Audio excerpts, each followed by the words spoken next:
The woman God uses is not the woman who had it easy. She is the one who is crushed, torn apart, and left wondering if she would survive the night. Her breaking was not an accident. It was an appointment scheduled in heaven before she took her first breath on this earth that would never understand her tears. God looked across time and saw what she would carry. He knew the weight of her assignment and understood that her original structure could never sustain such glory. So he allowed the breaking. He permitted the shattering. He watched her fall to pieces because he alone knew what he would build from the fragments she became. This is not cruelty. This is the wisdom of a father who builds cathedrals from rubble and creates warriors from women the world discarded as too damaged for use. Hannah knew this breaking. 1 Samuel chapter 1 reveals her barren womb and bitter soul. She wept until no words remained, only groans rising like incense to heaven. Her husband loved her, but love could not fill the emptiness clawing at her identity. She wanted to give life, yet her body refused to cooperate with her heart. Year after year she traveled to Shiloh. Year after year she returned home empty. Year after year, the breaking continued until she became desperate enough to birth something supernatural. Religion watched her pray and called her drunk. The priest misread her tears. Those who should have understood her pain became additional weight upon her already fractured soul. But Hannah kept praying. She kept believing. She kept showing up at the altar, even when the altar seemed deaf to her cries and blind to her suffering. Then God remembered her. 1 Samuel chapter 1 verse 19 says the Lord remembered Hannah, and she conceived and bore a son, and named him Samuel before God. The prophet who would anoint kings came from a broken woman. The voice that would guide Israel emerged from a womb that once knew only emptiness and sorrow. God did not give Hannah a child to make her happy. He gave her a child to change a nation. Her breaking was preparation for a delivery room of destiny. Ruth knew this breaking. She buried her husband in a foreign land. She held her mother-in-law as they both wept over graves that stole their futures. Naomi told her to go home. There was nothing left in Judah but poverty and pain. Logic demanded Ruth return to her people, her gods, her former life. But something had broken so deeply in Ruth that she could not return to what she was. The breaking had killed her old identity and birthed something beautifully stubborn. Ruth chapter 1 verse 16 records her declaration. Where you go, I will go. Where you lodge, your people shall be my people, and your God my God. This was not sentiment. This was a broken woman choosing covenant over comfort. Her shattered heart made room for a loyalty that would write her into eternal history books. Ruth gleaned in fields as a poor widow. She worked under the scorching sun while other women pitied her and whispered about the foreigner who lost everything following Naomi. But Boaz noticed her. Redemption saw her faithfulness. The kinsman redeemer chose the broken Moabite woman, and from their union came Obed, then Jesse, then David the king. Matthew chapter 1 verse 5 lists Ruth in the genealogy of Jesus Christ. A shattered foreign widow became an ancestor of the Savior because her breaking positioned her for destiny. Esther knew this breaking. She was an orphan raised by her cousin in a land that was not her home. Her parents were gone. Her identity seemed erased. Then she was taken into a harem. A young Jewish girl was placed among women competing for the attention of a pagan king. The breaking continued in ways unspoken. Esther could have become bitter. She could have let her circumstances define her story. Instead, she allowed her breaking to produce wisdom, patience, and favor that defied natural explanation. The king chose her above all others. Esther chapter 2 verse 17 says he loved Esther more than all the women, and she won grace and favor in his sight. But the crown was not the purpose. The palace was just positioning. Esther was placed in royalty so she could stand between her people and complete annihilation. Mordecai sent word that destruction was coming. Esther chapter 4 verse 14 asked if she had come to the kingdom for such a time as this very moment. The orphan girl who lost everything was now the only voice that could save a nation. Her breaking had carved a vessel large enough to carry an entire people. She fasted 3 days. She risked her life approaching the king uninvited. She spoke with authority that could only come from a woman who had already survived her own death. Hymen fell. The Jews were saved. A holiday was established to remember how God used a broken woman to reverse the plans of hell against his chosen people. Mary Magdalene knew this breaking. 7 demons once tormented her mind. She lived in a prison of spiritual darkness that no human power could penetrate or unlock for her. Then Jesus came. Luke chapter 8, verse 2 records that Mary Magdalene was delivered from 7 demons. The breaking she endured became the doorway for supernatural deliverance and freedom. She followed him after that. She supported his ministry. She stood at the cross when the male disciples fled. Her breaking had produced a devotion that could not be shaken. And she was first. John chapter 20 reveals Mary Magdalene arrived at the tomb while it was still dark. The formerly demonized woman became the first witness of resurrection. Jesus chose a broken woman to announce the greatest news in human history.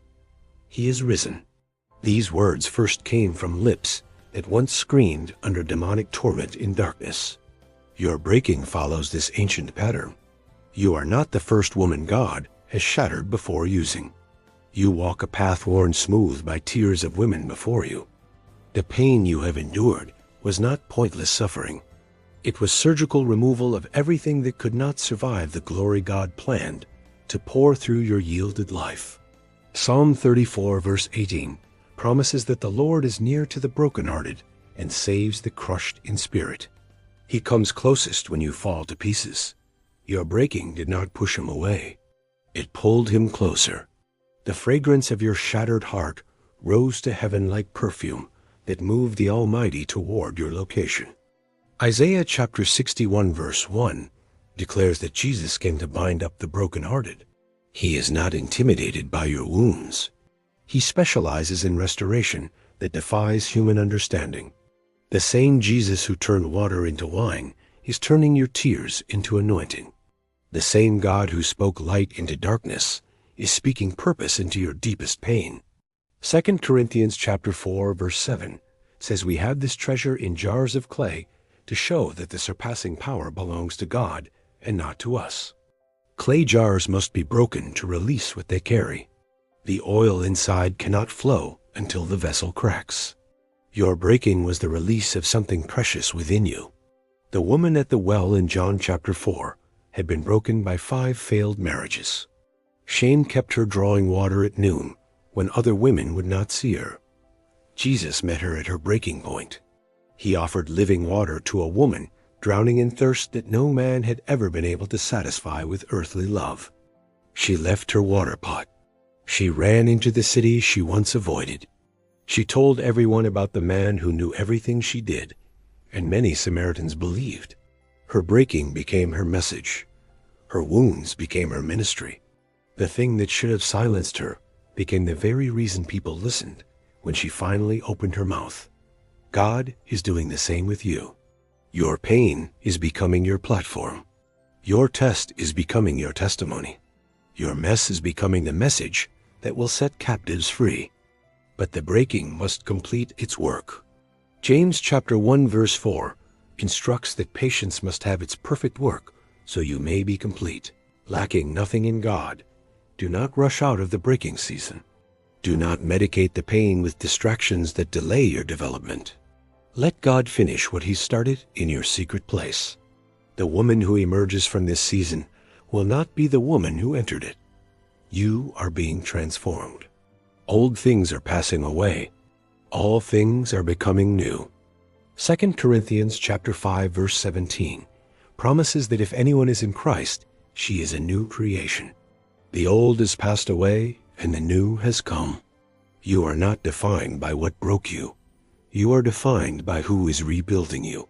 His hands are shaping you into something that will glorify Him throughout eternity. Isaiah chapter 61 verse 3 says he gives beauty for ashes, the oil of joy for mourning, and the garment of praise for the spirit of heaviness. You will be called an oak of righteousness, a planting of the Lord, that he may be glorified through your life, your story, and your unshakable faith in him. The world will look at you and wonder how you survived. They will ask what keeps you standing when everything tried to knock you down and keep you broken. Your answer will point to Jesus. Your testimony will lift his name. Your scars will become evidence that he is real, and he still heals, and he still restores. Revelation chapter 12 verse 11 reveals that the saints overcome by the blood of the Lamb and by the word of their testimony. Your breaking created your testimony. Now rise, daughter of the Most High. Shake off the dust of your breaking season. Put on the garments of praise and step into the assignment that awaits you. Joel chapter 2 verse 25 promises, God will restore the years the locusts have eaten. Nothing was wasted. Nothing was lost. Everything is being worked for your good. Romans chapter 8 verse 28 declares that all things work together for good to those who love God, to those who are called according to his purpose. You are called. You are chosen. You are loved beyond measure. The breaking was never about destruction. It was always about preparation for the glory he prepared for you. The daughters of Zion are rising in this hour. Broken women are becoming dangerous weapons in the hands of a God who fights for his beloved daughters always. Exodus chapter 14 verse 14 commands you to be still, for the Lord will fight for you. He has been fighting for you all along, even when you could not see. Every attack meant to destroy you was blocked by his hand. Every scheme of the enemy was overturned by his wisdom. You survived because he refused to let you fall. Now the season shifts. Now the anointing increases. Now the power falls upon the woman who let God break her and trusted him through every painful moment of it. Your voice will carry authority because it was forged in fire. Your prayers will shake darkness because you learned to pray through tears in your midnight breaking seasons. The woman God uses is the woman who surrendered to the breaking. She did not fight it. She did not run from it. She let it do its sacred work. That woman is you. The breaking is producing something glorious. The master potter is nearly finished with this phase, and what he is creating will astound the world around you. Rise now, beloved daughter.